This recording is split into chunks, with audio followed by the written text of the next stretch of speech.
statement, and we now move on to the 10-minute rule motion. Henry Smith. Madam Deputy Speaker, thank you very much. I beg to move that leave be given to bring in a bill to prohibit the caging of commercially reared egg-laying hens and pullets and for connected purposes. Madam Deputy Speaker, the people of Britain are some of the most caring and compassionate people in the world. We are a nation of people who care about justice, about each other and, of course, about animals. As the Secretary of State for the Environment, my right honourable friend, the member for Camborne and Redruth, eloquently put it in his department's action plan for animal welfare, we are a nation of animal lovers. Therefore, Madam Deputy Speaker, we must ensure that we treat animals with compassion. This bill will help do that by liberating millions of hens from inhumane cages. The UK banned the use of battery cages for hens in 2012. But this ban did not extend to so-called enriched cages. These cages are larger than conventional battery cages, but still do not allow adequate space for the hen's natural behaviours. When these behaviours cannot be performed or are severely restricted, it can lead to frustration that is extremely detrimental to their well-being.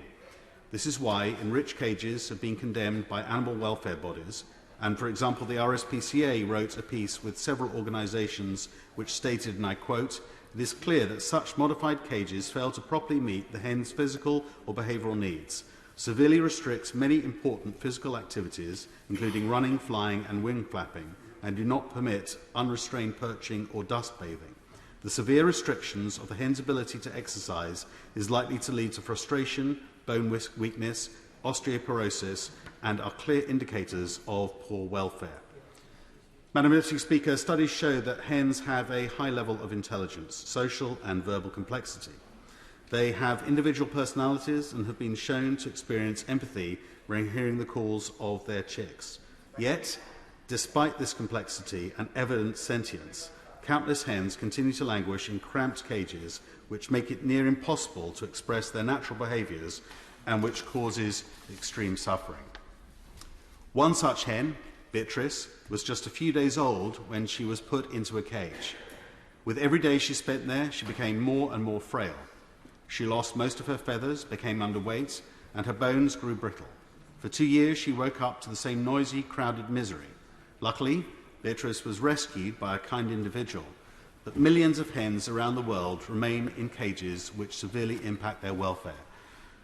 Now, given my first name, Madam Deputy Speaker, I had considered subtitling this bill Hen's Bill, but I think Beatrice's bill should be what it is subtitled, and I think Beatrice should get the credit. Madam Deputy Speaker, countries such as Austria, Switzerland and Germany banned cages for hens.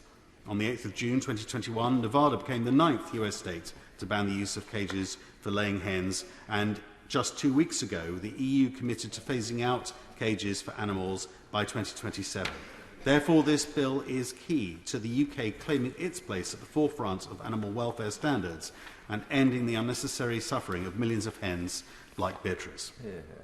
Madam Deputy Speaker, this bill also has enormous public support.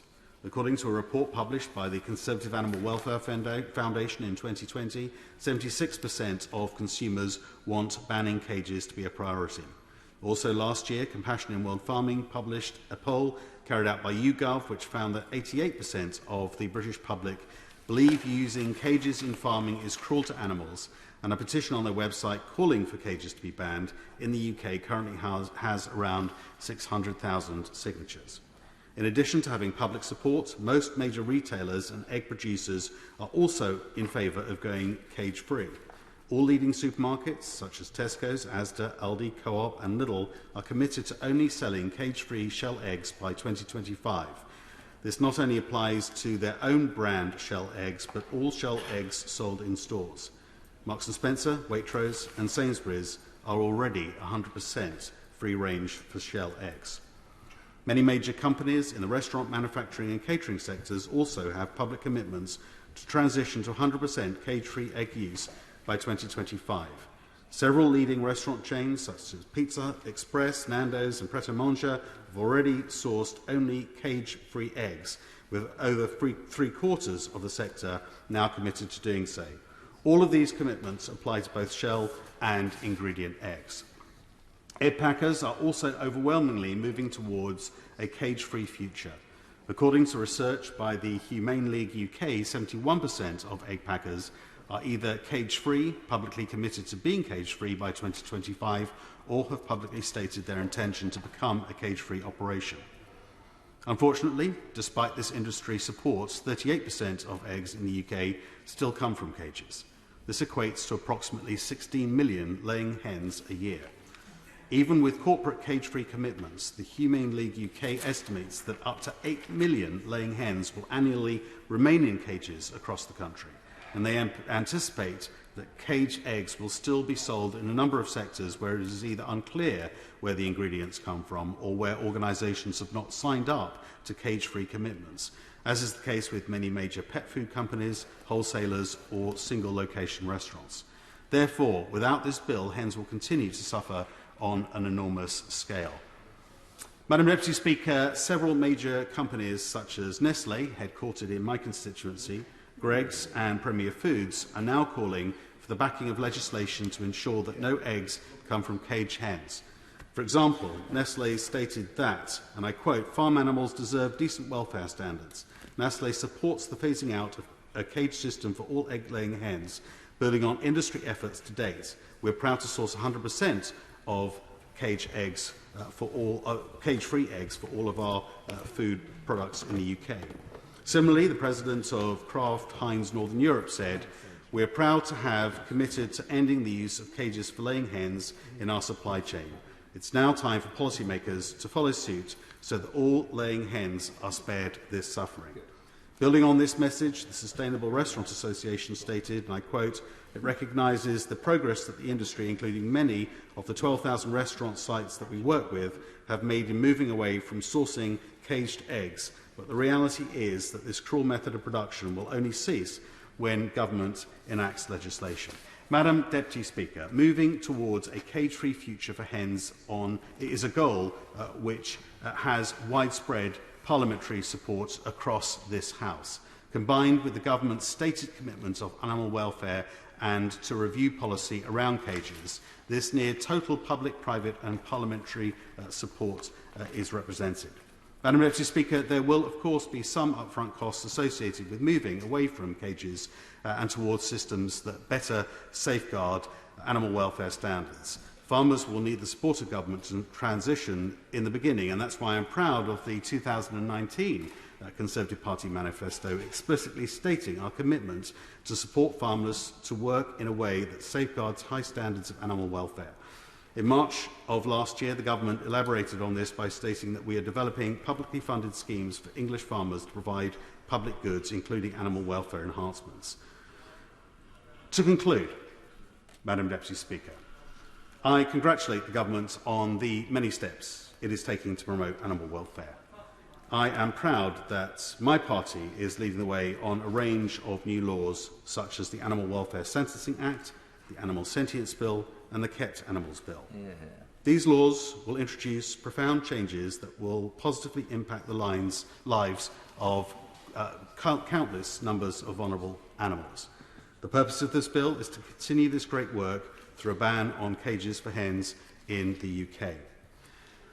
Madam Deputy Speaker, this bill will end needless suffering of millions of cage hens like Beatrice in the UK.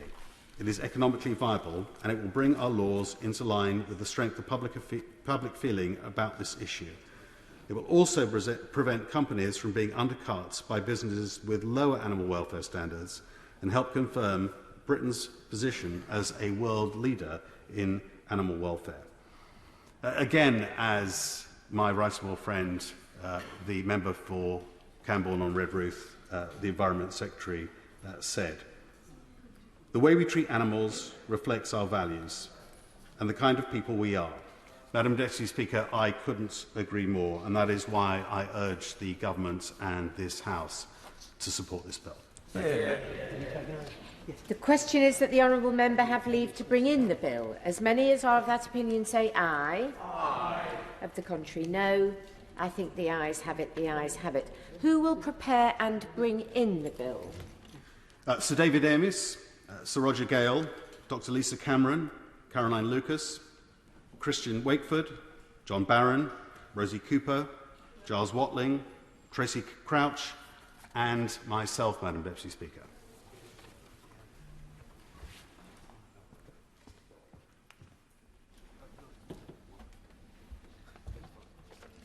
Henry Smith.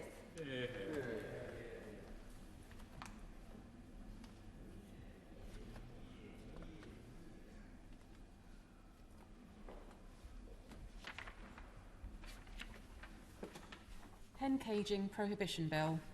Second reading what day? 22nd of October, Madam Deputy Speaker. 22nd of